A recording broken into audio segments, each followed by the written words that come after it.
প্ৰথমে অসম আৰক্ষীৰ লোক বুলি চিনাকি তাৰ পিছত গৃহস্থৰ বিৰুদ্ধে ৱাৰেণ্ট থকাৰ ভাবুকি দিন ডকাইতিৰ নতুন কৌশল সোমবাৰে বিয়লিত প্ৰায় 3 মান বাজিছিল মহানগৰীৰ মেগজিনত থকা দেৱজিৎ শৰ্মা নামৰ এই ব্যক্তিগৰাকীৰ ঘৰলৈ গৈছিল আৰক্ষীৰ পোছাক পৰিহিত 3জন যুৱক ঘৰটোত সোমাই আৰক্ষীৰ ৰূপত অহা যুৱক কেইজনে গৃহস্থ দেৱজিৎ শৰ্মাক পৰিচয় দিছিল নুনমাটি আৰক্ষী চকীত বুলি তাৰ পিছতেই দেৱজিৎ শৰ্মাৰ নামত এৰেষ্ট ৱাৰেণ্ট থকা বুলি ভাবুকি দিয়া আৰক্ষীৰ ৰূপত অহা 3 যুৱকে কিন্তু কিছু সময়ৰ পিছতেই সুৰ সলনি হ'ল 3 যুৱকৰ গ্ৰেপ্তাৰ নহবৰ বাবে ধনেৰে বুজাবুজি কৰাৰ কথা ক'লে দেৱজিৎ শৰ্মাক ঘটনাটো মানে হেৰিনা মই ভাত পানী খাই মই শুই আছো মই অলপ অসুস্থ হৈছে মই অপাৰেশ্যন হৈ গৈছে ভৰিত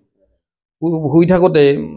দৰজাত টকৰ মাৰিছে কৈছে যে খোলকচোন খোলক আমি নুনমাটি থানাৰ পৰা আহিছো পুলিচ হয় এনেকৈ দিনৰ মানে 3টা মান বাজিছে আৰু মোটামুটি মই টাইমটো চোৱা নাই কিন্তু 3টা মান বাজিছে আৰু তাৰপিছত আমাৰ ৱাইফ ওলাই গ'ল যে আমি নুনমাটি থানাৰ পৰা আহিছো বাইদেউ দেৱজিৎ শৰ্মাৰ ঘৰ হয় নেকি বোলে হয় তেখেত আছে নে নাই বোলে আছে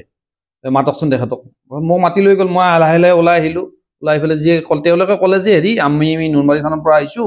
আপোনাৰ এখন ওপৰত এখন কোৰ্টৰ পৰা নন বেইলেবল এৰেষ্ট ৱাৰেণ্ট এখন ওলাইছে আহিছে গতিকে এতিয়া বেল নাই এইখনত বেল নাপাব আপুনি গতিকে আপুনি আমাৰ লগত যাব লাগে এতিয়া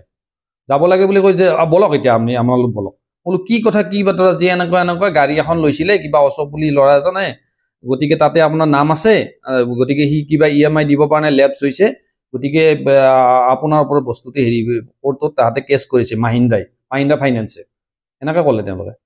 ঠিক আছে মইতো গম নাপাওঁ ছাৰ এনেকুৱা হেৰি গ'লে বুলি কি কৰোঁ এতিয়া মোৰতো অৱস্থা এনেকুৱা মই ভৰিখন খৰা হৈ আছে অপাৰেশ্যন হৈ পেলাই মই ভালকৈ খোজে দিব পৰা নাই যে ঠিক আছে হেৰি কৰক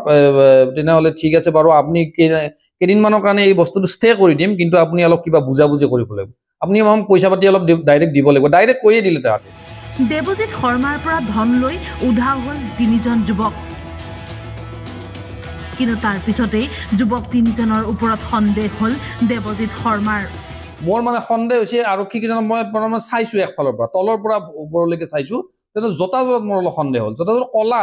কিন্তু কোনো ধৰণৰ পৰিপাতি নাই পালিচ চালিচ নাই এনেকুৱা ধৰণৰ বেলপাতো তাৰমানে মই লক্ষ্য কৰিছোঁ বেলপাতো তাৰমানে পুলিচৰ বেল নহয় ড্ৰেছটোতো কোনো ধৰণৰ হেৰি নাই একো ষ্টাৰ্টাৰ একো নাই তাৰপিছত হাতত একো হাতিয়াৰ নাই বন্দুক বাৰুদ একো নাই ৱাৰলেছ নাই একো নাই ডায়েৰী এখন নাই হাতত তাৰমানে মোৰ তেতিয়া অলপ সন্দেহ হৈছে মই ৰাতি কথাবিলাক মই আমি দুটাই আলোচনা কৰিছোঁ যে পুলিচ হয় নে নহয় বস্তুটো কনফাৰ্ম কৰিব লাগিব সেই বুলি ভাবি পেলাই মই এখন মানে লিখি পেলাই মই এইখন কাগজ এখন লিখি পেলাই মই তাৰমানে মই মিছেজক তেওঁক পঠাই দিলোঁ তাৰমানে এখন 3জন আহিছিল তেওঁলোকৰ নাম মই সোধা নাই নামটো কোৱা নাই তেওঁলোকে মানে এজন অলপ আগৰ ফালে যিজন আছে অলপ ডেকা ওখ পাখ মাজৰজন অলপ বয়সীয়াল কলা অলপ তেওঁ ব্লেক কালাৰৰ অলপ আৰু পিছৰ ফালে বড়ো ল'ৰা এজন তেওঁ অলপ চুটি চাপৰ কিন্তু বড়ো ল'ৰা আৰক্ষী ড্ৰেছত আছে কিন্তু টুপি চুপি একো নাই জাষ্ট ড্ৰেছটো আৰু আছে আৰু কিবাকে ৱাৰেণ্টটো দেখাইছে এনেকে অলপ মানে ফোল্ড কৰি পেলাই মোক দেখাইছে খালি নামটো আছে এই ৱাৰেণ্টত নামটো মোৰ এনে কিবাকে আছে হাউচ নম্বৰটো ভুল এড্ৰেছটো অলপ ভুল মোৰ তেতিয়া অলপ সন্দেহ হৈছে তাৰপিছত আমাৰ মিছেছে ক'লে যে ঠিক আছে মোৰ ৱাৰেণ্টখন মই ফটো এটা মাৰি লওঁ নাই এইখন ফটো মাৰিব নোৱাৰে এইখন লগালগ তাহাঁতে মানে এনেকৈ চাইড কৰি এনেকৈ লুকাৰ দৰে মানে পকেটত সোমাই দিলে বহু বিচাৰ কোচাৰ কৰি পৰিয়ালটোৱে কাষ চাপিল নুনমাটি আৰক্ষীৰ আৰু তেতিয়াহে ওলাল উৰহী গোচৰ দৰাচলতে আৰক্ষীৰ ৰূপত আছিল দিন ডকাইত তাৰপিছত আহি পেলাই ছেকেণ্ড অচিয়ে ক'লে আমাৰ নুনমাটি থানাৰ যে আমিতো সেনেকুৱা কোনো মানুহ আমি থানাৰ পৰা পঠোৱা নাই গতিকে এইটো মানে ভুৱা হ'ব দালাল চক্ৰ হ'ব এইটো আপোনালোকে ভয় কৰিব নালাগে আপোনালোকে ধুনীয়া কৰি তেখেতক মাতক মোক যাব দিছে তাৰমানে যাই পেলাই এই বস্তুটো হেৰি কৰিব দিছে তেওঁলোকে নহয় একদম স্পষ্টভাৱে কৈছে তেওঁলোকে আমি কোনো ধৰণৰ মানুহ পঠোৱা নাই এইটো দালাল চক্ৰ হ'ব এটা মানে দালাল পাৰ্টি হ'ব বা এইটো মানে ভুৱা আৰক্ষী আৰু মানে এইটো হ'ব এতিয়া প্ৰশ্ন হয় নিজকে স্মাৰ্ট আৰক্ষী বুলি কোৱা মহানগৰ আৰক্ষীৰ নাকৰ তলত কেনেকৈ সংঘটিত হ'ব পাৰিছে এই ধৰণৰ ঘটনা দিন দুপৰতে আৰক্ষীৰ ৰূপত অহা 3 দুৰ্বৃত্ত কৰায়ত্ব কৰিব পাৰিবনে আৰক্ষীয়ে